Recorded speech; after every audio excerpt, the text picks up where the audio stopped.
একটি অনলাইন ব্যবসার সবচেয়ে গুরুত্বপূর্ণ দিক কাস্টমারকে যত দ্রুত রিপ্লাই করা। কারণ গ্রাহকরা অপেক্ষা করে না, তারা চায় সাথে সাথে উত্তর। কিন্তু দিনে শত শত কমেন্ট ও মেসেজ ম্যানুয়ালি রিপ্লাই করা, ফলাফল দেরি, কাস্টমার হারানো, বিজ্ঞাপনের টাকা নষ্ট। তাই আমরা দিচ্ছি এর সহজ সমাধান, অটোপিং এআই, আপনার 24/7 স্মার্ট কাস্টমার সার্ভিস অ্যাসিস্ট্যান্ট।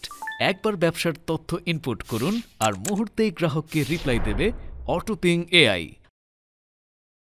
হাজারো মেসেজ একসাথে হ্যান্ডেল করবে, কাস্টমার ধরে রাখবে আর সেলস বাড়াবে আরও দ্বিগুণ। বিশেষ ফিচার যা বদলে দেবে আপনার ব্যবসার গতি, কাস্টম প্রাইসিং, অফার ও আপডেট অটোমেটিক হ্যান্ডলিং, মাল্টিপেজ ও মাল্টি প্ল্যাটফর্ম সাপোর্ট, ইনসাইট ও ডেটা রিপোর্টিং যা আপনার মার্কেটিংকে করবে আরও স্মার্ট। বিজ্ঞাপন খরচ সেভ ও আরওআই বৃদ্ধি। অটোপিং এআই, বেশি সেলস, কম খরচ, হ্যাপি কাস্টমার। আজই শুরু করুন স্মার্ট ব্যবসা ব্যবস্থাপনা। 3 দিনের ফ্রি ট্রায়াল উপভোগ করতে যোগাযোগ করুন আমাদের সাথে।